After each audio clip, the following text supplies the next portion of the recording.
Hey guys, welcome back to the channel. New basement, new state, and it's been a long time, so we're gonna jump right into my first review in what is months, but don't worry, this channel is back and active. Thanks for hanging with me. Today, it's all about this Seiko PADI diver collaboration, the SRPE99, or the SRPA, 25, depending on what year you bought it. I'll explain that. I'll tell you exactly why I got that watch, and one of those reasons ties to why I've been away for so long, but let's and get into it. And here it is, a handsome fella, a big guy too, so let's get into the measurements first before we dive a little bit deeper, pun intended. So I measured it before filming, so it is a 45 millimeter diameter. You can see the cushion case is wider than the bezel. The bezel width is about 42 millimeters. Also 47 lug to lug. I've seen it listed at 48. I got 47 even, although you can see the end links are protruding, so it's really 52 from here to here. 13 millimeters thick. It's a Hardlex crystal, a stainless steel bezel insert, a screw down crown, unsigned, 200 meters of water resistance, and this 120 click unidirectional bezel. Feels pretty good, easier to turn than my SKX, and let's find out. It lines up pretty good, for a Seiko. Anyways, 22 millimeter lug width, tapering down to 20 millimeters, then a little bit thicker down here. We got the signed safety clasp, a diver's extension that you'll never use. I've tried to use it, almost broke a thumbnail, but we'll get into that a little bit later, and 4 points of micro adjust. This is an oyster style bracelet, has some high polish on the edges there, and this seems like it'd be 3 link, but it is only 1. Like this is 1 link each. Am I missing anything? It's listed at 134 grams. It feels a little bit heavier than that for me. I have a 7¼ inch wrist, and you definitely feel it on your wrist. There's presence here, but it's a 45 millimeter dive watch. So what are you gonna expect? Pepsi, clearly, and that's one of the reasons why I wanted this watch. I have wanted a Pepsi diver for a while. I've almost got the Pepsi SKX back in the day, but I didn't like the black dial. I love this dial here. The blue is beautiful, dark blue, a little bit of light blue. And let's get into the reason why I got this watch. It was a wedding watch, basically. I wanted to buy this watch for myself, and I did. I ordered it. It got to my doorstep on a weekend where I was away, and when I got home, the watch was gone, stolen off my porch. So I was out this watch, but I really wanted it. I was getting married. That's one of the reasons I was away. And I wanted to wear it on our honeymoon. We were going to Cape Cod. It's a beach town. I thought this was the perfect beach watch. So what actually happened was my groomsmen bought this watch for me and surprised me during our bachelor party. I ended up getting all of them watches based on their personalities. And after I gifted all of them a watch, they said, I got something for you too. And here was my turtle. Let's check out these details first, and I'll be overlaying some shots too of my honeymoon if I haven't already. It was the perfect beach watch, the perfect whale watching watch. And I just love the combination of red, white, and blue. So applied indices, there is a healthy drop of Lumibright everywhere. So the round indices there, of course, the double, it's almost like a triangle Kit Kat at the top. This thing glows. So Seiko, and then the X up by the 12, that's for prospects, their professional diving line, day, date, and we can see the collaboration with PADI. So in the intro, I said it's either the SRPE99 or the SRPA21. It all has to do with the date you bought the watch. They're the exact same watch. I believe I had the SRPA21, which is the older one, and the only way I know that, Air Diver 200 meters. Come on, focus. So the newer ones, the SRPE99, just say Divers 200, and the older ones say Air Divers 200. So Air Diver, it was just the accepted language from PADI back in the day, the ISO certification that the watches have to go through. There's specific language that you can use on these watches, and back in the day before it was revised, you could use the words Air Diver. Then it was revised in 2018, I believe, and no longer, and it had to change to Divers. Same watch, but only 1 word difference.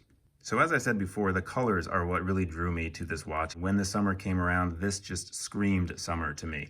It's a bigger watch, but I'm 6'4", 7¼ wrist, so I thought it would fit me well. And actually, I saw a few of these watches in Cape Cod on my vacation. I'm more of a shy guy, but I really wanted to just say, hey, you got one? I got one. Turtle Bros.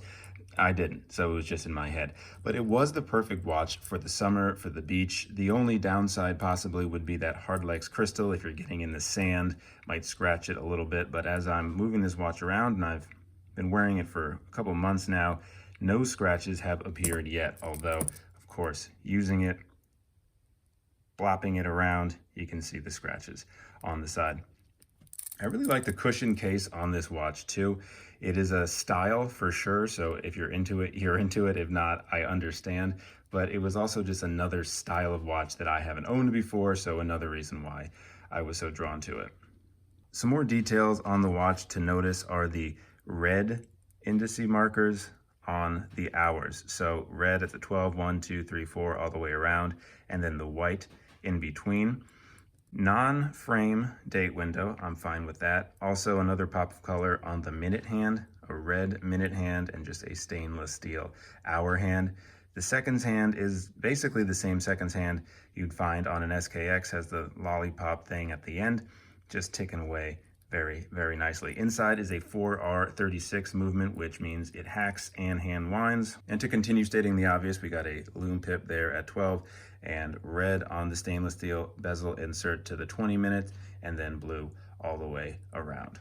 Now moving over to pricing, I know that's always kind of a sore spot with Seiko enthusiasts. Like, how is Seiko going to charge so much when the specs aren't necessarily as high as some of the micro brands? And it's true here too. There's not a lot of like in-your-face specs, especially because this is listed allegedly at $550, although you're not going to have to spend that much money. Long Island Watch has it for $413. You can find it for cheaper on eBay, and used, very gently used ones in the high 200s, low 300s on eBay. Now there are a few negatives, and let's check them off right now.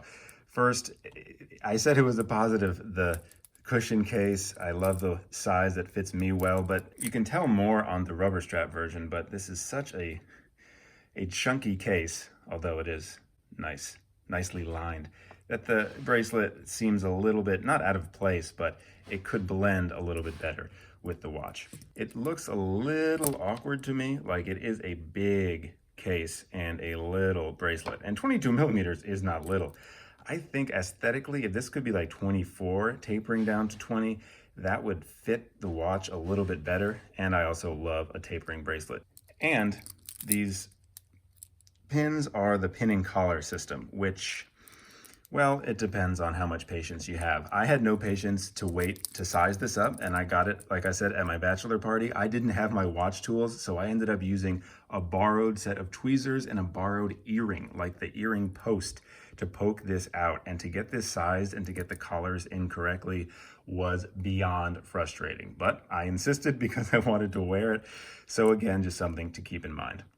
And also, this comes with the territory with a bigger watch, but it is heavy. I am willing to bet this is well over 150 grams. There's a lot of wrist presence, which can be nice, but also if you're just trying to relax, you might not want something heavy on your wrist, and that is definitely a possibility. Now, I hope you've made it this far in the video, because I have made a discovery that I want to share with you, and that's how this watch looks on a NATO strap. Look at this. I think I just discovered something. You heard how I was kind of waffling between liking and disliking the stainless steel bracelet. It looks a little awkward, the size compared to the watch head. Also, of course, it adds a lot of weight to it, and it makes it more flashy. Wasn't sure how the olive would go with it, but I think this is it. I don't know if I'm going to ever take it off of this NATO strap now. It kind of dresses it down. It definitely makes it look more tooly, and sometimes the Pepsi color combination can be a bit flashy. I mean, I like it, and I said it was a summer watch, a fun watch, a vacation watch, but now I can wear this watch almost anywhere. So if you're not crazy about the bracelet, or you just want it to weigh less, because again, it is definitely a heavy watch, I think this looks phenomenal. A new home for this watch is going to be on the Haveston strap, and I will put a link down below. I don't have an affiliation with them. I just bought it because I'm a fan, but if you want to check out these straps, I will definitely put it in the description below. And I do have a video about how to remove the second strap. You know how this is a double underpass, how to just make it a single pass strap.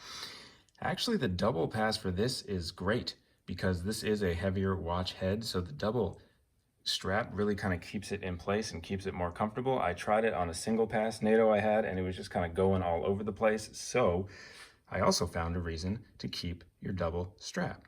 And finally, just want to share with you what it looks like next to an SKX.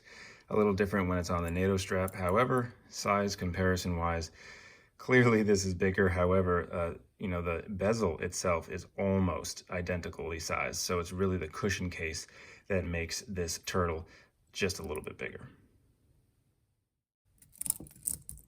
It's a fun watch for, you know, $250, which is actually how much I spent on the first one that got stolen. Yeah, all day I think it's worth the $250. So really it just comes down to, number one, your personal preference. How bad do you want, number one, this color combination, and number two, the PADI collaboration, because that can be special to some people. And if it's not, then don't go for it, because there are plenty of higher spec watches for less money. For me though, I love this watch. I love wearing it. A lot of that comes from the sentiment that is attached to it already, tying it to my honeymoon, tying it to my best friends that all pooled their money together to get me this watch to commemorate my wedding night. Ooh, that sounded weird. It also wasn't my wedding night, it was my bachelor party. You know what I'm saying. So, I mean, that's one of the things about collecting. If you really spend the time and pick watches that are special to you or are able to be part of these special moments, they're gonna intrinsically have more value to you personally. So for me, that's why this watch means so much. So there you have it, the collaboration between Seiko and PADI, their Pepsi Turtle. I love this guy. I feel like I must have missed a few details. I tried to be as specific as possible, but this being my first video back, I'm sure I missed something. So if you have any specific questions, let me know in the comments. I will answer any and all of them. New videos coming back to the channel like this one. So thanks for watching, and I'll see you soon. I'm also gonna dress this up. This is literally my car. I'm in the basement garage of our new house in New York. So I'm figuring everything out, and I'll see you later.